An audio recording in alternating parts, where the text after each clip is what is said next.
गिर गया। पीछे श्याम सुंदर चल रहे थे, उन्होंने उसके तिलक को उठा लिया, है ना, पैर के नीचे दबा दिया और क्या कहा, जिसका तिलक हो वो ले जाओ, हमको तिलक से क्या लेना देना, बोलो। अब इस गोपी के कान में आवाज पड़ी कि मेरी सास तो कहती थी वो चोर है, वो ये तो बड़ा ईमानदार है, कहता जिसका तिलक है सो ले जाओ। जब बार बार भगवान ने कहा कि जिसका तिलक है वो ले लो, जैसे इसने पीछे मुड़ करके देखा है, एक बाबरी हो गई कि मेरी नंद और सास का दिमाग खराब था, जो मुझको इनसे दूर रखा उसने। श्याम सुंदर को श्याम सुंदर तिलक तो दे दिया, मगर एक जहर भी इसके शरीर में घुल गया। भगवान ने कहा अब उसको देखने के लिए तरसेगी क्या। एक दिन सास के साथ यशोदा के भवन में गई, तब भी कन्हैया ने दर्शन नहीं दिया, है ना। एक दिन तो बड़ी विचित्र घटना घटी, कहते हैं ये पनघट जब जाती थी, जब सब गोपियां पानी भर के ले आती हैं, जब कोई नहीं रहता, क्यों पता था सब गोपियां रहती थी, श्याम सुंदर रहते, वो सास ने मना किया कि उसको देखना। आज ये बहुत जल्दी चली गई पनघट, जैसे इसने अपना बड़ा बर्तन यमुना की धार से भरा जल, अब इसने सोचा कोई गोपी आई तो उतवा देगी, इसने आवाज लगाई, अरे गोपी कोई उठवाओ ना। अब कोई गोपी हो तो उठाए ना। बहुत देर चिल्लाते इसको आवाज लगाती हुई, कोई गोपी नहीं आई। उस अंधेरी में श्याम सुंदर आ गए, छम छम। इसने कहा गोपी तूने बहुत देर कर दिया आने में, जल्दी आने तो वो श्याम सुंदर आ जाएंगे। क्या कहा, श्याम सुंदर आया। तो क्या देख रही है, गोपी तो नहीं आए हैं, आज श्याम सुंदर ही आ गए।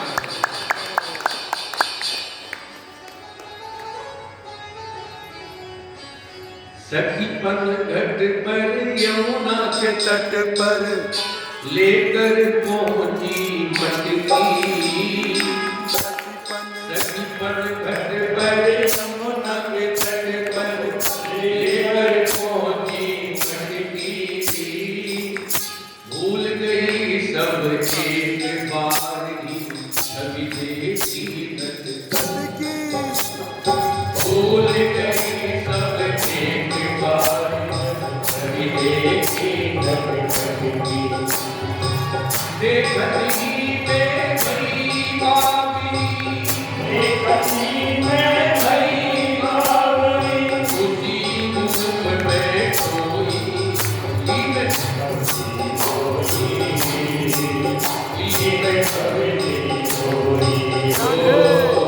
लीन कभी कोई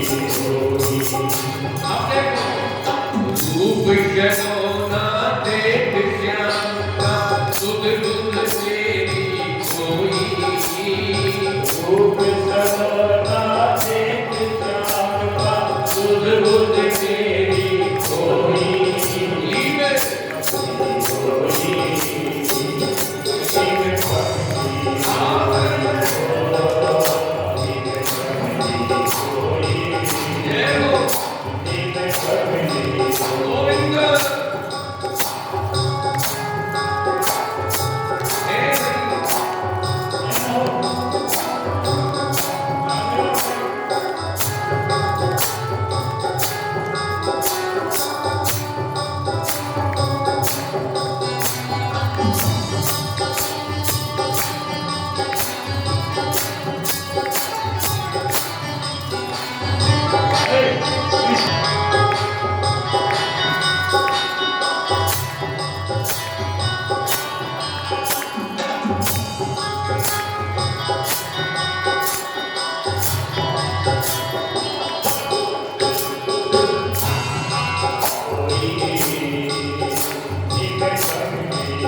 श्याम सुंदर ने कहा अब तुम तरस जाओगी, और भगवान ने कहा मैं तुमको इस लीला में शामिल नहीं करूंगा। उस गोपी को ब्रज लीला में ठाकुर जी ने शामिल नहीं किया। वो ही ब्रज गोपी कलयुग में आपके मेवाड़ प्रांत में राठौड़ परिवार में मीरा जी के नाम से प्रकट हो रहे। इसलिए मीरा जी बार बार अपने पदों में कहती हैं मेरी उनकी प्रीत पुरानी। क्या कहती है? मेरी उनकी प्रीत पुरानी। मेरी प्रीति उनकी आज से नहीं है, बहुत पुरानी है।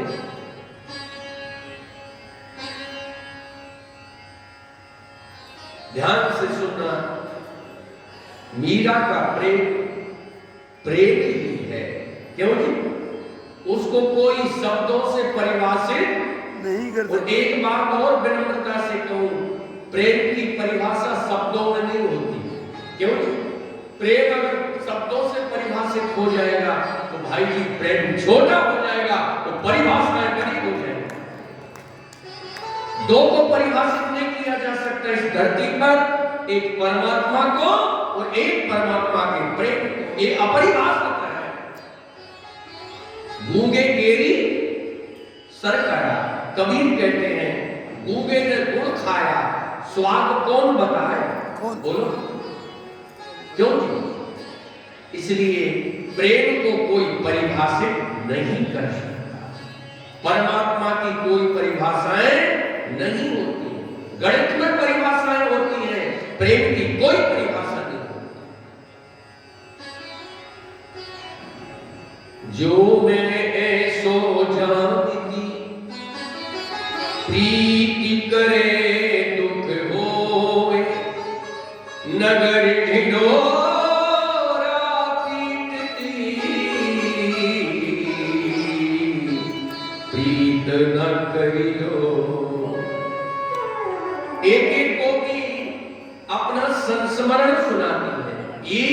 ये भक्ति है। ऐसा चिंतन अगर आपका हो गया तो आप दुनिया के किसी भी कोने में रहे, आप भगवान के ही भक्त हैं।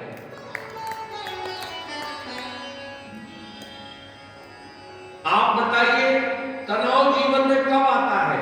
जब गलत चिंतन होता है तब जीवन में तनाव आता है। अधिकतर आज प्रत्येक व्यक्ति कई बीमारियों से प्रेरित है, जिसमें दो तो परमानेंटली हो गई। क्यों भाई? एक शुगर माता जी है ना, और एक ब्लड प्रेशर काका। ये दो सबकी छाती पर चढ़े हुए हैं। वो गुजरात में तो ऐसा कोई परिवार ही नहीं मिलेगा। क्यों सुदर्शन जी? यहाँ शुगर जी नहीं बैठी है, क्योंकि गुजराती लोग सब सौदा मीठा खाएं। अब शुगर की बेचारी कहां जाए? क्यों साहब? है कि नहीं? अब बचने लगे हो तो ठीक बात। तो कुछ बीमारियां गलत चिंतन के कारण होती है। गलत चिंतन मन में तनाव पैदा करता है, और हरि का चिंतन जीवन में आनंद लाता है, सुख लाता है, प्रसन्नता लाता है। जैसे गाय घास खाने के बाद जुगाली करती है, ऐसे ही भगवान का चिंतन करना ही जुगाली है। आप चिंतन शुरू करेंगे तो आपके हृदय में भक्ति का आविर्भाव होगा, मन प्रसन्न होगा। आप यहाँ बैठे हैं, आप मन से बिल्कुल प्रसन्नचित होकर के भाव बनाएं कि हम वृंदावन में बैठे हैं। कहाँ बैठे हैं? जोर से बोलो जरा। वृंदावन में। वृंदावन गोवर्धनम,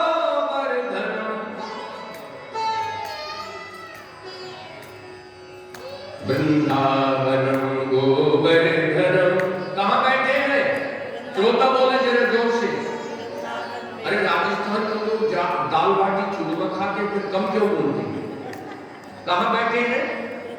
और आज तो मैया की सभा बनी थी भाई, तो कहने क्या?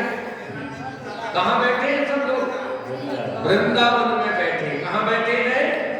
जोर से बोले जय वृंदावन।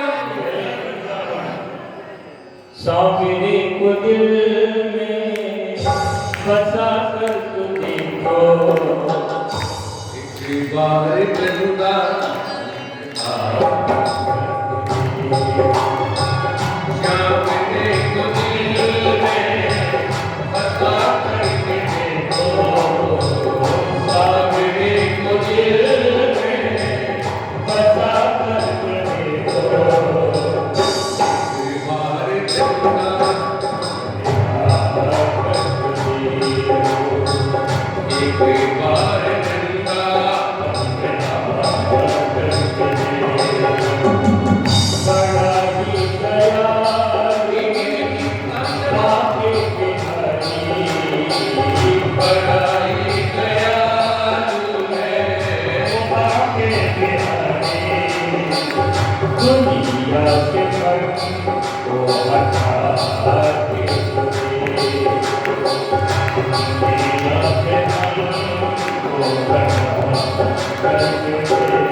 गोकुल के बाद जब गोकुल में खूब उत्पात हुए हैं तो भगवान नंद जी के छोटे भ्राता ने उन्होंने कहा कि बाबा अब यहाँ से हम लोग चलें। देखो एक एक लीला का भगवान का बड़ा आनंद है। एक दिन बाबा के बड़े एक मित्र थे, बाबा के एक मित्र थे, बाबा से उम्र में बड़े थे, उन्होंने विवाह नहीं किया था और वो नंद भवन में ही रहते, सेवा क्या करते, सेवा करके बाबा की गौओं की दोहनी की सेवा करते। क्या करते? गौ दोहन की सेवा करते। एक दिन श्याम सुंदर ने कहा, ताऊ, क्या कहा? ताऊ, मुझको भी गौ दोहना सिखाओ ना। बोलो। श्याम सुंदर दौड़ करके गए, बाबा बाबा ताऊ मुझको भी गौ माता को दोहना सिखाओ। कहते हैं अभी गौ को दो ही रहा था ताऊ, है ना, पूरा दूध से लबालब भरा था। जैसे ही उसने श्याम सुंदर की तरफ देखा कि हाथ से पात्र गए, तो ताऊ श्याम सुंदर की छवि को देख करके थोड़ी देर के लिए मोहित हो गए। कन्हैया गए, कन्हैया ने कहा, ताऊ तुम हमको गौ दोहना नहीं सिखाओगे क्या? तो ताऊ ने कहा, लाला ब्रजेश, अभी आप छोटे हो और अब सब गौओं का दोहन हो चुका है, मैं आपको कल सिखाऊंगा। क्या कहा? कल सिखाऊंगा, कल आना। भगवान ने कहा, ताऊ कल नहीं, आज शाम को सिखाना ना। नहीं नहीं नहीं, नहीं ताऊ शाम को नहीं, सायंकालीन बेला में नहीं। क्यों? मैया मुझको शाम को कहीं जाने नहीं देती। क्या? मैया शाम को कहीं नहीं जाने देती, कल सुबह सिखाना। बोलो। आप तो सुबह भोर में ही कन्हैया जग गए, मैया मैया जल्दी से दोहनी दे, मैं ताऊ के साथ गौ दोहने के लिए जाऊंगा। मैया ने कहा, लाला तेरी उम्र ही क्या है, तू अंधेरे में जाएगा, क्यों गौ लात मार देगी तुझको? बोल। अभी नहीं। आज तो लाला चले गए। दूसरे दिन फिर कहा, मैया ने कहा, नहीं लाला पहले बाबा से आज्ञा लेना, है ना, बाबा से आज्ञा लेने के लिए भगवान गए। बाबा ने कहा लाला अभी उम्र ठीक नहीं है, थोड़े छोटे हो, थोड़े बड़े हो, मुहूर्त निकलवाएंगे तब गैया दोहना सीखना।